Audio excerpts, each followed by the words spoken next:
안녕하세요, 쿡시입니다. 코스코 쇼핑하시면서 이 카카오 파우더 보신 적 있으시죠? 카카오 파우더뿐 아니라 시중에는 카카오와 관련된 비슷한 제품들이 있는데요.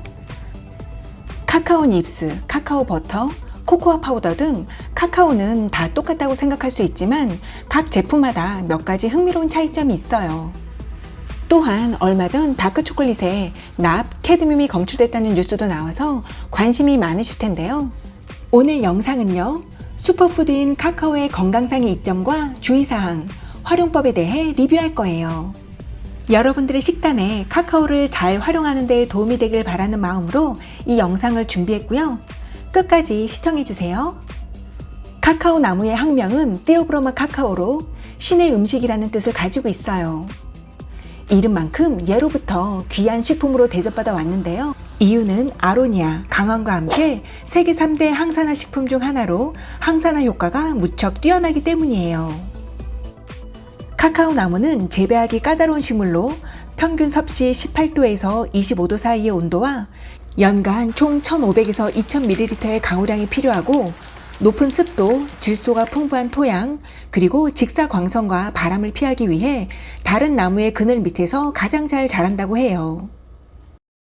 일반적으로 북위 20도와 남위 20도 사이에 있는 열대 우림에서 번성을 하는데요. 최고의 카카오 생산국은 코트디부아르로 전 세계 카카오 콩의 50% 이상을 차지하고 있고요. 두 번째로 큰 생산국은 가나이며 에콰도르는 세 번째로 큰 생산국이에요. 카카오 열매에는 세 종류가 있어요.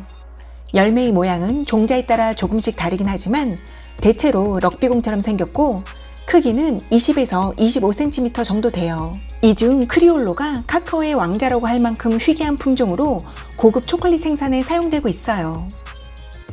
카카오 비는 끈적끈적하면서 달콤시큼한 흰색 과육이 쌓여 있어요.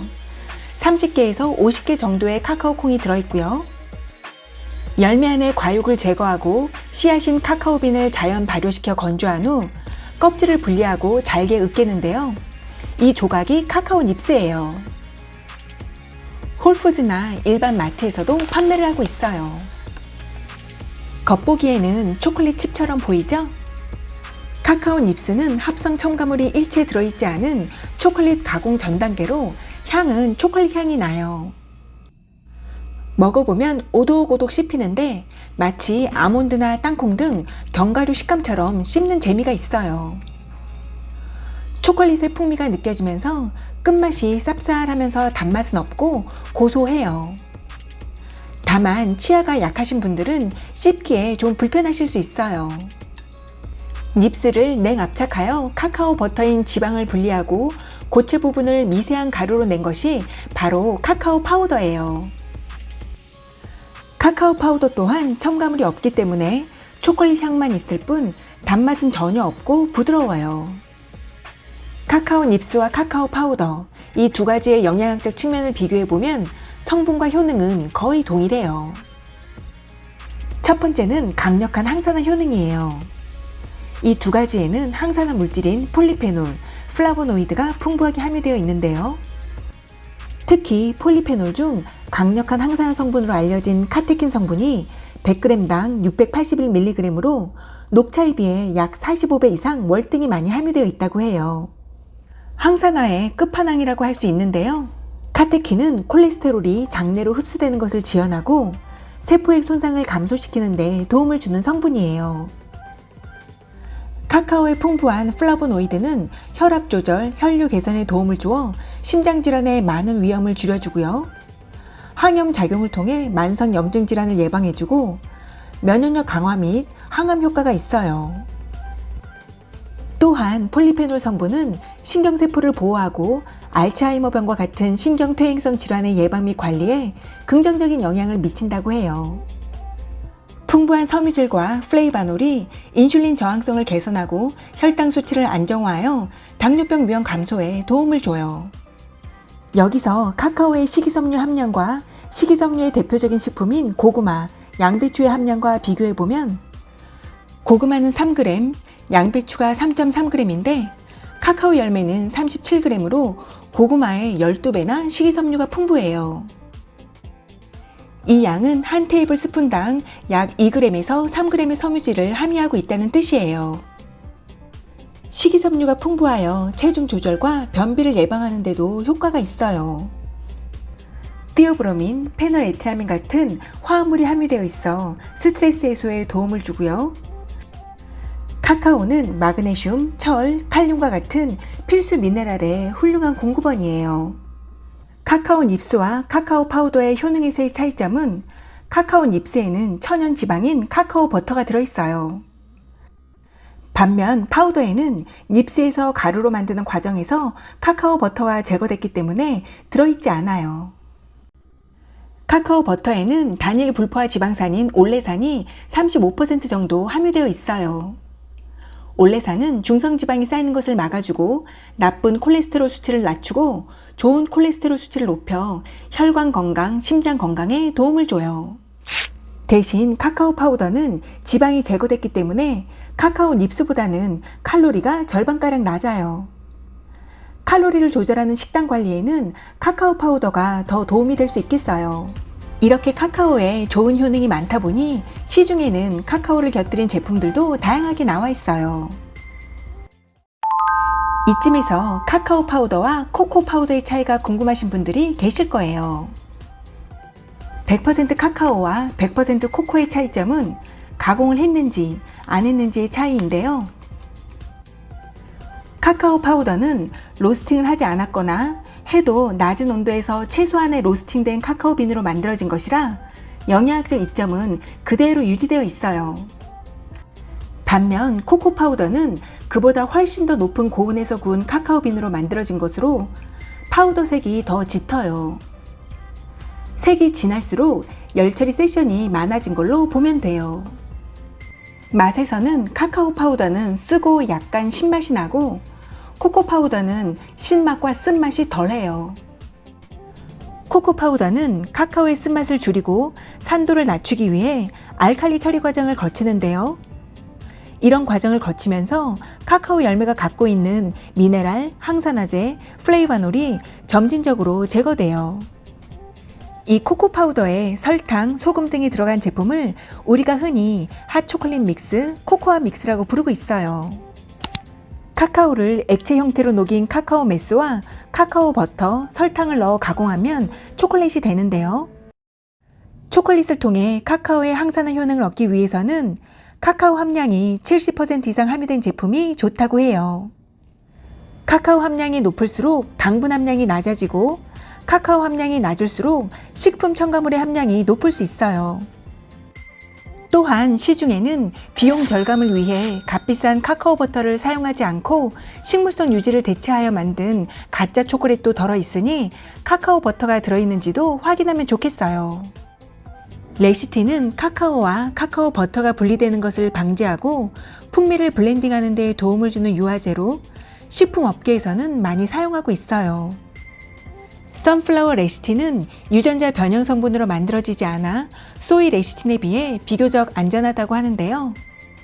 레시틴은 초콜릿을 만드는데 선택적 성분이며 반드시 필요한 성분은 아니라는 점을 참고해 주세요. 건강상의 이점이 많은 카카오의 이면에는 중금속 논란이 항상 뒤따르게 되는데요. 얼마 전 미국에서 유통되는 다크 초콜릿 제품의 상당수에서 기준을 초과하는 납과 캐드뮴이 검출됐다는 기사가 있었어요. 이는 식품 내 중금속 허용량을 정해놓고 있는 캘리포니아주 법령상의 기준치를 적용한 결과인데요. 캘리포니아주의 중금속 최대 허용량 기준은 납은 하루에 0.5 마이크로그램, 카드미움은 4.1 마이크로그램이에요. 이 허용량은 FDA에서 정한 기준보다 낮아 그 기준이 엄격하다는 평가를 받고 있어요. 그래서 찾다 보니 이건 유럽 기준인데요. 카드뮴의 경우 유럽연합의 최대 허용 수치는 초콜릿에 한해 1kg당 0.8mg이고 코덱스의 경우 1kg당 0.9mg이에요. 모든 식품에 적용하는 캘리포니아주의 허용 기준이 엄격한 수준임을 여기서도 알 수 있어요. FDA는 대부분의 식품에서 중금속 함유량 제한을 명시하지 않고 있어 캘리포니아주의 규정이 안전 기준으로 자주 활용된다고 해요. 결론적으로 이에 대해 연구원들은 카카오 함유 제품을 1회 제공량만 섭취할 경우에는 건강상 문제를 일으키지 않는다고 해요.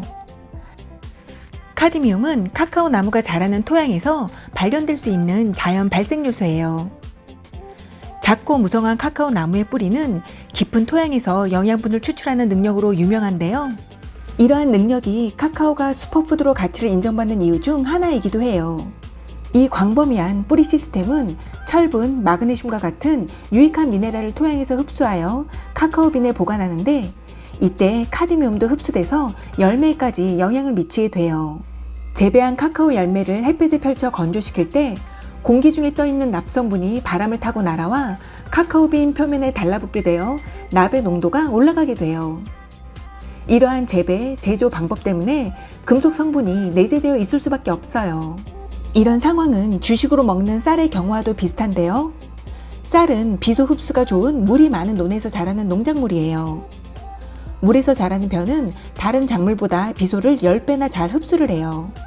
그래서 한때 쌀, 현미의 중금속 논란도 있었죠.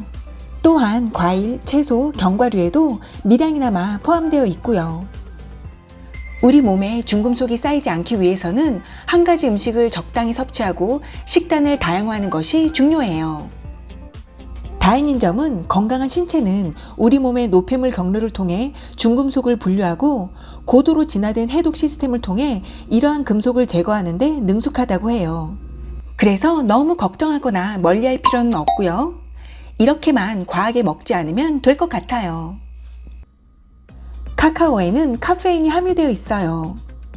미국 농무부에 따르면 카카오 파우더 한 큰술당 카페인이 12.4mg이 들어있고요. 커피 8온스 컵에는 96mg, 녹차 한 잔은 30에서 50mg의 카페인이 함유되어 있어요. 카카오의 카페인 함량은 커피 한 잔으로 얻을 수 있는 카페인 함량보다 훨씬 낮아요.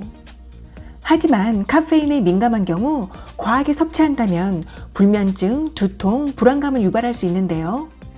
건강 전문가의 가이드에 따르면 카카오 파우더, 카카오 닙스는 하루에 한두 테이블 스푼 정도를 섭취해도 충분한 항산화제와 유익한 미네랄 성분을 공급받을 수 있다고 해요.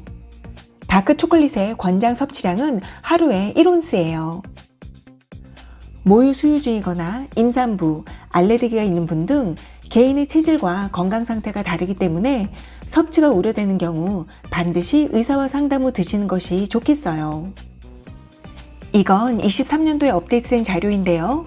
컨슈머 리포츠에서 초콜릿 브랜드별 카드뮴, 납 수치를 조사한 결과예요. 캘리포니아주 기준으로 1온스당 납 수치가 높은 브랜드를 나열한 것으로 이렇게 빨갛게 보이는 것들이 기준치를 초과한 거예요. 캐디움 수치가 높은 브랜드, 둘 다 높은 브랜드도 있고요. 수치를 초과하지 않는 비교적 안전한 브랜드도 있어요. 초콜릿 제품을 구매할 때 이러한 내용을 참고하시면 도움이 되겠어요. 더보기란에 링크해 놓을게요. 좋은 품질의 카카오 제품을 찾으신다면 유기농, 난주효모의 공정무역 인증을 받은 제품인지 확인해 보세요. 이러한 인증은 환경과 건강을 위한 지속 가능한 카카오 재배 방식과 유해한 살충제 사용을 하지 않았음을 나타내기 때문이에요. 이제 카카오를 사용하고 싶지만 내 식단에 어떻게 활용하면 좋을지 생각이 들 수 있어요. 카카오 닙스의 경우 입이 심심할 때 간식 대용으로 오독오독 씹으면 포만감도 생기고요. 특히 비타민C가 풍부한 과일이나 채소와 함께 먹으면 영양분의 흡수율이 더 높아진다고 해요. 베이킹을 즐기신다면 케이크나 쿠키에 넣어 만들어 보세요. 찻잔에 카카오 닙스 5g 정도 넣고 뜨거운 물을 부어 우려서 마시거나 약불에 30분 정도 끓여도 되고요. 우려낸 차를 냉장 보관해서 차게 드셔도 좋아요. 활용법으로 보면 카카오 닙스보다 카카오 파우더의 활용도가 더 높은 편이에요. 뜨거운 물에 카카오 파우더 2티스푼 넣고 따뜻한 우유를 붓고 시나몬 스틱으로 향을 은은히 입혀주면 리치하면서 건강한 핫초콜릿이 돼요. 요거트나 오트밀, 아이스크림에 카카오 파우더 1티스푼을 올려 초콜릿 맛을 더해보세요. 카카오 파우더에는 설탕, 지방이 들어있지 않아 드시는 식단에 많은 칼로리가 추가되지 않아요. 견과류, 베리, 땅콩버터와도 잘 어울려서 스무디에 한 스푼 추가하면 건강하고 든든한 아침 식사 대용으로 마시기 좋더라고요. 이건 집에 있는 또띠아를 활용해 본 간식인데요. 플레인 그릭 요거트에 카카오 파우더 2티스푼을 잘 섞어서 또띠아에 펴 바르고 과일 적당히 얹고요. 꿀을 살짝 뿌려준 다음 접어서 맛있게 먹기만 하면 돼요. 카카오 파우더를 고기 시즈닝할 때 뿌려주면 육질이 부드러워지고 구운 생선에 뿌리면 비린내가 감소되는 효과가 있어요. 카카오의 폴리페놀 효능에는 피부의 노폐물을 제거하고 주름과 탄력 개선에 탁월한 효과가 있는데요. 파우더에 물을 타서 잘 섞은 후 발릴 정도의 농도가 되면 붓에 묻혀 얼굴이나 손에 발라주세요. 카카오의 미네랄과 영양소가 피부에 침투해서 윤기 있고 촉촉한 피부를 만들어준다고 해요. 약간 마를 때까지 기다렸다가 물에 씻어주세요. 카카오의 신선도와 풍미를 유지하기 위해서는 팬트리나 수납장과 같이 서늘하고 어둡고 건조한 곳에 보관하며 냉장고나 냉동실은 피하는 게 좋아요. 지금까지 카카오에 대해 리뷰를 했는데요. 요약하면 카카오는 탁월한 항산화 효과, 항암작용 등 효능이 많은 건강식품으로 과다 섭취만 하지 않는다면 세계 3대 항산화 식품으로서의 유용한 효능을 잘 챙길 수 있어요. 영상을 시청해 주셔서 감사합니다. 가시기 전에 구독, 좋아요 잊지 마세요.